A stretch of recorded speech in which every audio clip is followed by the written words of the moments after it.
बिस्मिल्लाहिर्रहमानिर्रहीम। अस्सलाम वालेकुम। Welcome to Amatul's kitchen. आज मैं बनाने जा रही हूँ तरकारी का अचार। तरकारी का अचार नींबू के साथ भी बनाया जाता और सिरके के साथ भी। मैं आज बना रही हूँ कच्ची इमली के साथ। तो हमें उसके लिए ये चीज़ों की ज़रूरत है। कच्ची इमली ली मैं 200 ग्राम, 150 ग्राम हरी मिर्च है, उसको बड़े बड़े थे ये, इसके 2 पीसेस करके रख ली, धो के वॉश करके। और ये 50 ग्राम लहसुन है। ये सब सारी चीज़ों को मैं वॉश करके रख ली। और उसके साथ साथ हमें तरकारियों में से हटकर भी आप अगर चाहे तो दूसरी तरकारियाँ भी ऐड कर सकते। आलू है 150 ग्राम और 25 ग्राम एक करेला है, एक करेला ली मैं, और 50 ग्राम मटर है, 100 ग्राम कैरेट है, गाजर है, और ये बीन्स है, ये भी 80 ग्राम्स है। और उससे हटकर भी ये मसालों में ये चीज़ों की ज़रूरत है। 2 चम्मच ये टेबल स्पून है ज़ीरा पाउडर, 2 टीस्पून नमक अपने हिसाब से आप कम ज़्यादा करके एडजस्ट कर सकते हैं। जब हम पूरा ग्राइंड करके मिक्स करेंगे तब उसके बाद आप एडजस्ट कर ले सकते हैं। और 1 टीस्पून हल्दी है। और ये जो पाउडर देख रहे हैं आप, इसमें 1 चम्मच टेबल स्पून राई है, और हाफ़ टी स्पून मेथी है, और हाफ़ टी स्पून कलौंजी है। हाफ़ टी स्पून है, और राई जो है वो है 1 टेबल स्पून है। और ये बघार के लिए ये चीज़ों की ज़रूरत है। ये लहसुन है, ये लहसुन मैं जो 50 ग्राम ली उसी में का है। और ये 3 सूखी मिर्च है, 1 चम्मच ज़ीरा है, आधा चम्मच राई, और थोड़े से कड़े पत्ते हैं। इसके हटकर भी हमको ऑयल की ज़रूरत पड़ेगी। ऑयल इसमें ज़्यादा ऐड करना है। तो चलिए पहले हम इसका ग्राइंड करके एक पेस्ट बना लेंगे। ये पाउडर्स और ये तीनों चीज़ों को मिलाकर ये डालकर उसका एक पेस्ट बनाएंगे। पहले देखिए अब इसको ग्राइंड कर लेंगे। मैं एक बात आपको बोलना भूल गई थी, ये जो इमली है ये देखिए आप, इसके अंदर बीज नहीं है। बीज आ रहे हैं अभी, तो बीज अभी आए नहीं इसके अंदर। तो ये बीज नहीं है बोलकर मैं इसको स्किन के साथ ग्राइंड कर रही हूँ। अगर बीज रहे तो आपको क्या करना पड़ेगा, ऊपर का स्किन निकालना पड़ेगा। ये उसका जो स्किन होता है ये पूरा स्किन निकालना पड़ेगा, निकाल के अंदर से बीज निकालना पड़ेगा। बीज निकाल के फिर उसके बाद आपको ग्राइंड करना पड़ेगा। तो मैं वैसे ही ग्राइंड कर रही हूँ इसलिए।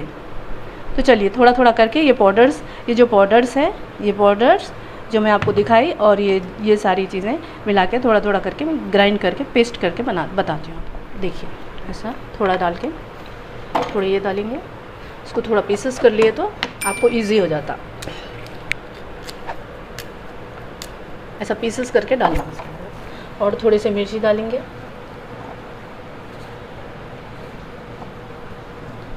थोड़े लहसुन। पाउडर्स आप बाद में भी ऐड कर सकते हैं। या अब ये जो पाउडर्स है इसमें से थोड़ा थोड़ा ऐड करेंगे हम, क्योंकि 2-3 दफ़ा में पीसेंगे मैं, क्योंकि ये ड्राई जो मसाले रहते हैं वो कटोरी में पीस रही हूँ। अगर आप जूसर में डालेंगे तो, लेकिन पानी हमको ऐड नहीं करना है, इसलिए इसके अंदर पीस रही हूँ मैं। तो इसमें से थोड़ा सा ये ऐड कर लेंगे, थोड़ा नमक ऐड करेंगे, थोड़ी हल्दी, और थोड़ा ये पाउडर। ऐसे ही 2-3 दफ़ा में थोड़ा थोड़ा ऐड करके पूरा पेस्ट बना के दिखाती हूँ मैं आपको।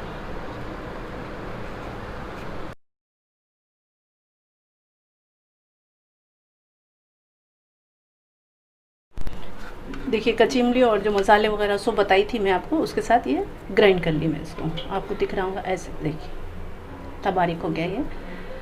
पानी बिल्कुल भी नहीं डालना इसके अंदर।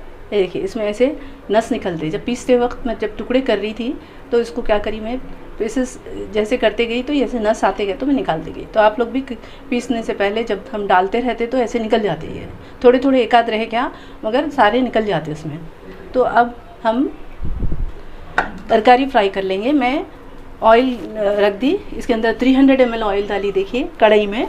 अब हम एक के बाद एक ये सारे वेजिटेबल्स को फ्राई कर लेंगे।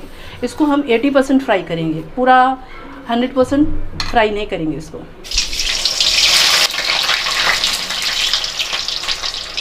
और तरकारियाँ सारे के सारे एक साथ फ्राई नहीं करना है, एक के बाद एक करना है। मैं पहले आलू डाल रही हूँ,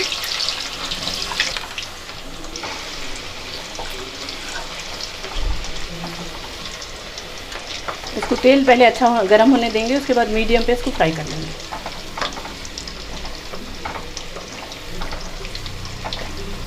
देखिए 90% कुक हो गए, ये निकाल लेंगे। अब हम गाजर ऐड करेंगे।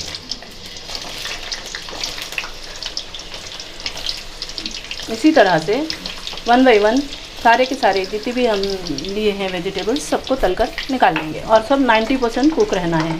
क्योंकि ये खट्टा है तो उसके अंदर जाकर ये खुद ब खुद गल जाएंगे, ये सॉफ्ट हो जाते हैं।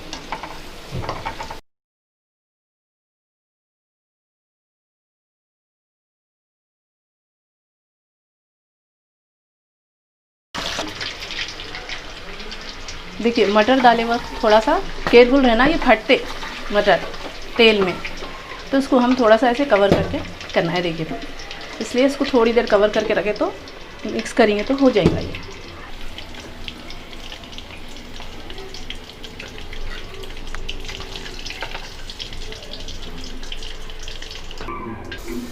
देखिए ये एक पैन ली मैं, पैन में थोड़ा सा ऑयल डाल ली, ऑयल डाल के करेला जो है फ्राई कर ले रही हूँ मैं। करेले के बीज निकाल ली थी और उसका छिलका निकाल के छोटे पीसेस बना ली थी। ये करेले को अलग इसलिए फ्राई कर रही हूँ मैं क्योंकि जो तेल है वो ज़्यादा है, उसी में हम बघारेंगे अचार। तो ये अगर कड़वा बहुत है तो ये जो ऑयल रहेगा पूरा सारा ऑयल कड़वा हो जाएगा, इसलिए मैं थोड़ा सा ऑयल डाल के दूसरे पैन में फ्राई कर ले रही हूँ। इसको भी 90% फ्राई करके निकाल लेंगे।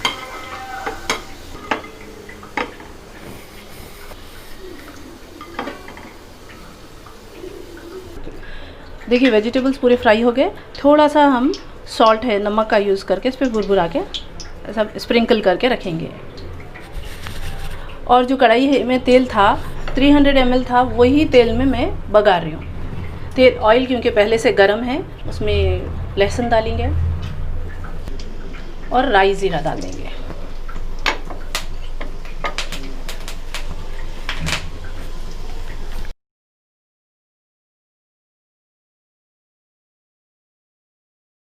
और ये मिर्ची जो है उसको हम स्लिट करके ऐसे दो दो टुकड़े करके डालेंगे इसके।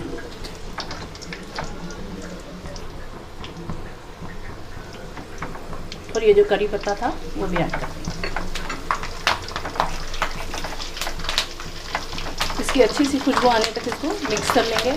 और जीरा और राई जो है वो भी ब्राउन हो जाएगा। उसके बाद हम ये ऐड करेंगे जो हम पेस्ट बना के रखे थे इमली और मसाले वगैरह का सूप का। थोड़ी सी हल्दी डालेंगे 1/4 स्पून।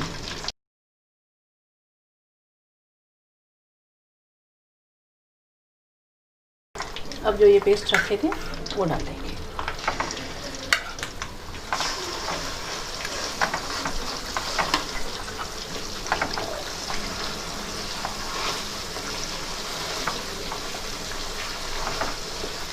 इसको ज़्यादा नहीं पकाना है, थोड़ी देर मिक्स करके एक 3-4 मिनट्स तक हम ऐसे ही मिक्स कर लेंगे इसको।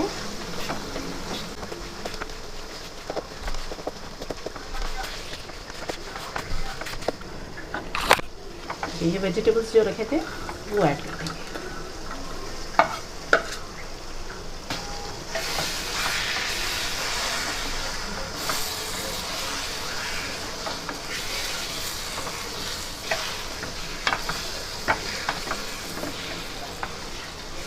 ऑयल थोड़ी देर के बाद रिलीज़ होता है इसमें से। अगर आपको फिर भी ऑयल कम दिखा तो आप थोड़ा सा ऑयल गरम करके इसके अंदर ऐड कर सकते हैं। गरम करके थोड़ा सा ठंडा करके ऐड कर, क्योंकि इसके अंदर ऑयल ज़्यादा रहता।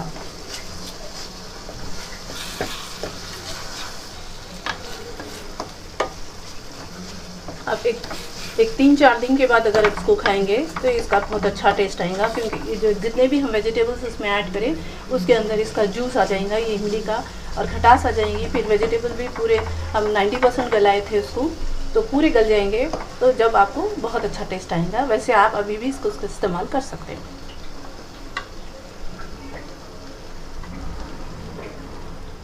एक 5 मिनट्स में इसको बंद करके रख के डिश आउट करके बताती हूँ। देखिए मैं सिम पे रखी थी, ऑयल आ गया, लेकिन ऑयल अभी चाहिए इतना ऑयल नहीं, इससे ज़्यादा ऑयल रहना है। तो मैं थोड़ा ऑयल गरम कर ली, मैं इसको ऑयल ऐड कर ले रही हूँ। आपकी मर्ज़ी है, आप चाहे तो इतना ऑयल भी रख सकते हैं, मगर अचारों में जो है ऑयल ज़्यादा रहने से वो प्रिजर्वेटिव का काम करते हैं। चलिए मैं आपको निकाल के बताती हूँ। ये रेडी हो गया। देखिए कच्ची इमली और तरकारी का अचार रेडी हो गया। इसको आप चावल के साथ, शामी कबाब के साथ, तलवा गोश्त और चावल के साथ खा सकते हैं, या रोटी के भी साथ खा सकते हैं इसको। और जहाँ पर भी खट्टे का इस्तेमाल नहीं है करीज़ के साथ, वो करी के साथ ये अचार अच्छा लगता। आप बनाइए, खाइए और मुझे कमेंट सेक्शन में बताइए कि आपको कैसा लगा। मेरे चैनल को सब्सक्राइब करिए, मेरे वीडियो को लास्ट तक देखिए, अपना ख्याल रखिए, दुआओं में याद रखिए। अल्लाह हाफ़िज़।